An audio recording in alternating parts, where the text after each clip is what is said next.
Hello folks and welcome back to the Dwarves of Erebor, the Crusader King's Middle-earth overhaul. Now, everything must come to an end, and unfortunately I do believe this will be the last episode of this particular playthrough. We do have to make space on our schedule for the new Rights of Man DLC for Europa Universalis 4 coming up. So, before then, let's go on a little bit of a spree. I mean, I'm not just gonna end it. We've got to finish what we began. Now, I know this is going to totally break lore, but whatever. Let's just say we have found some super rings somehow. We've forged them with ancient elven technology, and it just works for some reason. So, we're going to go ahead and declare war on Moria, even though, well, or the Misty Mountains, rather. Even though there really is... you know, we're gonna be seriously outnumbered. They do have quite a lot of defensive pacts. They have a lot of troops. We have, well, I guess we can have a lot of troops, but still, we'll make sure to win, if you know what I mean. Our brave dwarves built massive tunnels all the way from Thor's Combe to Moria.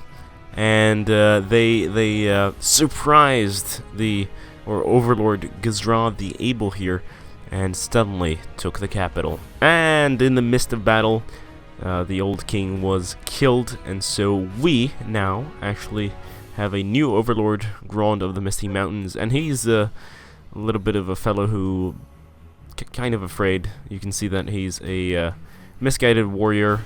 He's craven, trusting. And so we kind of, seduce him into surrendering. To the strong King Gimli, may you live in harmony and contentment. We surrender under these terms. We gain the encampment of Moria. Accept. Hell yes. And now, we can probably, let's see, assemble the 7 kingdoms. Has a piety of at least 1,000. Alright. We're pretty close to that, so I guess it's just a matter of waiting. I just realized as well, we have to be older than 100, so that will also be a matter of waiting, which I'm fine with. We can conquer other things in the meantime, can we not? Ah, yes, the seduction of a 16-year-old. I think, or she's 17 now, I guess, but I think this actually counts as absolute pedophilia in the dwarf world, because after all, considering that they live, 200 and some years, I don't think that 16 or 17 is, grown up. I don't think dwarves reach puberty at that point. I'm not sure though, but Veni Vici, what? Oh, Vidi Vici Veni, right? A petty noble from Nurukola, yes, that place over here. Has spent a week visiting Erebor, constantly bragging about his wealth and estates back home, insulting his local peers and behaving like royalty. Your courtiers are quite sick of him and are asking you to take action. Make him go away. Ooh, and now a kinsman is suggesting that my grandson marry my one-time lover here, who might be pregnant. We don't know yet, but I'll accept. As they say, keep it in the family. A peasant revolt? Foolish. I have nothing to do. Let's declare a war. What's that? You surrender immediately? Oh, of course I'll accept. What's that, young of ours? You're in debt and you also want to completely surrender? Oh, sure, join us. And then leave. Yes, 3-year-old Prince Althun, son of Maurus bit Durin. My nephew. Yes, congratulations. You get an entire duchy for yourself. It's very poor, but, well, good luck. What's that? A rebellion? Really, that's cute. You do not wish to become my vassal? Well, I'll just have to make you my vassal. Or actually, you know what? Yeah, you can just surrender, because you have nothing to hold against me, and also... I'll just take all your lands, since I can't really trust you. We don't seem to be exactly the nicest people around. Not nicest, we're nice, right? It's just that people don't exactly feel safe with us expanding and all. And I think they know what we're doing, but, well, we'll still defeat them. even if this expands to the entire world, because piece by piece they will bow to our rings of power. Yes, we've made new rings of power. The fourth age is not the age of men; it is the age of dwarves. Oh, congratulations! Your host has conquered back this for the humans, for the men. But well, I'm sorry. You just have to join me. Yes, Gundabad has become a wilderness. I wonder how that affects my income. Oh, I guess it went down. Not really sure. But yes, we have to kind of we can now colonize it technically, right? Oh yeah, yes we can. So let's do it. Yes, our people need new lands to settle. Let's go. A bastard daughter. Let's see who gave birth to her though. Cecilia, right? Yeah, yeah. I didn't tell you about this, but obviously some other lover I had. Should I acknowledge? Denounce the child. Yes, let's do that. Though the dwarves replenish their numbers slowly during times of plenty, you can expend gold and influence to encourage your people to have more children. You should see results within 20 years. Note there's no point in doing so in a densely populated province. Well, then let's not do it. I mean, it's not like we're actually gonna play 20 years. I doubt it. So let's skip that. Oh, what's that? You surrender? Oh. Welcome to the realm, and soon to be well, we won't have another empire. Maybe. I mean, probably we will, but that will take a while. So we're actually aiming for the kingdom of Rovanion here. Or Rovanion, kingdom of Rovanion. Create. Can only be held by Northman characters. Oh, I see. You want a non-aggression pact? Well, fine, whatever. I see your concern, and I'll accept it. I mean, just check out how much fear there is in the world for us. Everyone who borders us, basically, except for those dwarves there, and Gondor. Yeah, everyone's afraid. Congratulations, Onar. You get the realm of Mithlond. Oh, it's so beautiful, our map. No, it's not beautiful yet, but it's getting there. King Onar here has decided that his first decree is going to be attacking Certain the Old of Linden here. Quite an interesting move, I must say. But yes, we'll fund him. We'll give him the means he needs to win, because after all, he seems to be quite low on cash there. Aha! After 100 years under the realm of Durin's folk, the realm of the Glittering Caves is now considered a part of it. And of course, Kagolabad as well. I've lost a lover. Apparently, my wife discovered about my affair. It's kind of interesting because I thought it was only a temporary, one-time thing, but apparently we've been going at it for a while. So here we have another son. Let's call him, Limar? No, we'll call him no, something different. Thorin, yes. Or wait, we can't name him, I think. Damn it. Let's legitimize him. Ooh, we have a new ruler of Kagolabad. Thorin the Old died at age 271. Let's actually check how long he'd been ruling. Wait. We can check the history. Thorin the Old, 345. Holy shit, he's been ruling for over 200 years. That's incredible. We are actually rapidly approaching our 100th birthday, which is the day we shall unite the Seven Kingdoms. It's going to be amazing. But I feel we should do a few things before then. We're at 53% threat, which is very high. But I was thinking the Shire. Is there any way... I don't have any claim. Boromir's incapable. Well, I was thinking like if I could maybe incorporate the Shire into my realm. Actually, of course you won't accept, but yeah. Ooh, this is cool. So Belikar apparently is still corrupted, or still. I don't know if they were, but they're corrupted by darkness. The guy is a true blood of Numenor. Lunatic maimed, but yeah. The heir, strong traces of Númenórean blood, impaler, etc. See, I think it'd be interesting to play as a human in this mod, and kind of like mix Númenor blood and see if like at what point, because I don't imagine it's a it's probably a recessive trait, right? So you've got to get two Númenóreans together to make sure it passes on. But I wonder if like Valandil here, if he marries a Númenórean, if the child will be Númenórean or if it will only get strong traces.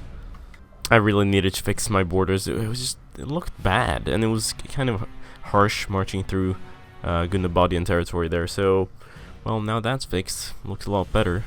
Don't you agree? Aha! I have a new province, Uglai. Oh, so that's done. That was quick, but Gundabad is taking a while. I guess it's much larger, though. News has reached the court that a claimant to my titles, Prince Durstan, is hiring men for an attack against me. Well, that's strange of him. Let's actually check out the... Ooh, I think we could actually do it if we pay all these people. Boom! He's dead. Let's celebrate with beer. So yeah, we murder him with his wine, which is kind of discomforting because I was drinking wine yesterday, and yeah, when you think about murder plots, not so tasteful anymore. It's February 16th, 11,568 years after the world was created. Or not Mr., but King Gimli the Old, or Emperor, can now assemble the Seven Kingdoms. He's 100 years old and one day, and he has decided that he wants to reunite the Dwarven kings. Formerly in the heart of the Mount Gundabad, where during the Deathless awoke, all the kings of the Dwarves met in a great council. They exchanged information, traded, and allied themselves against the forces of Morgoth. But for several millennia, Mount Gundabad was in the hands of orcs, and that council could not meet. This area has recently been reclaimed, and it's now time to reunite all the dwarves under the same banner once more. I will call the Dwarven Kingdoms. Boom. King Dain has accepted my invitation to join the Great Council of the Dwarves, to be held in the heart of Mount Gundabad. Thing is, it's wilderness, but, you know, we'll say it's atmospheric. It's like the rebuilding of the Great Dwarven Empire, and so, of course, you know, they're meeting in the ruins, and around them, settlers are coming in, and it's all beautiful and amazing. King Willie has accepted. Perfect. King Gloin has accepted. King Nar has accepted. Let's see who's next. King Thorin has accepted. I don't think there are many more. There should be... I think we are 7 kings, I guess. Although, I have created a few extra kingdoms here and there. So there might be a few more. Oh, no. God damn it. Boom. He's gone. Suddenly, he just died. We set up a trap and they just disappeared and scattered in the wind.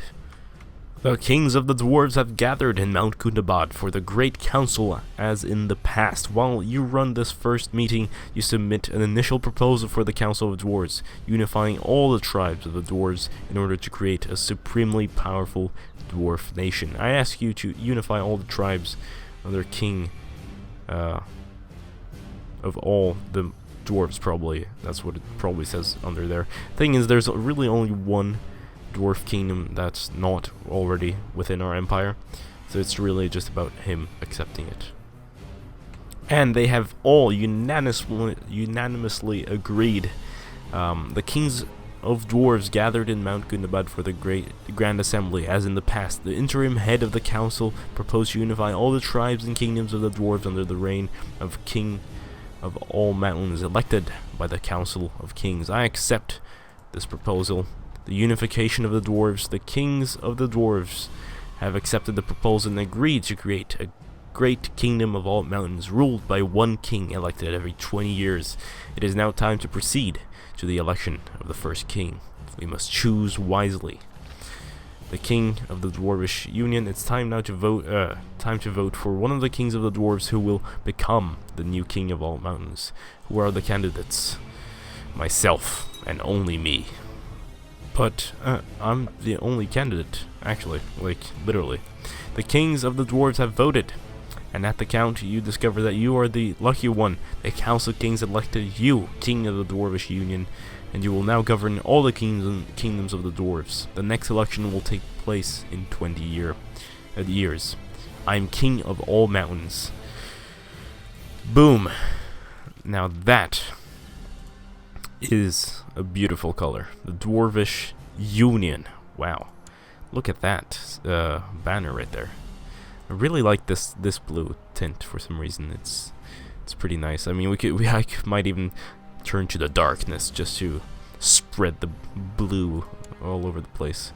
But yeah, that's pretty much it. The defensive pact opposing Gimli but Durin has been disbanded because technically I've lost the empire and gained another one, so it's as if I didn't do anything. It's kind of funny.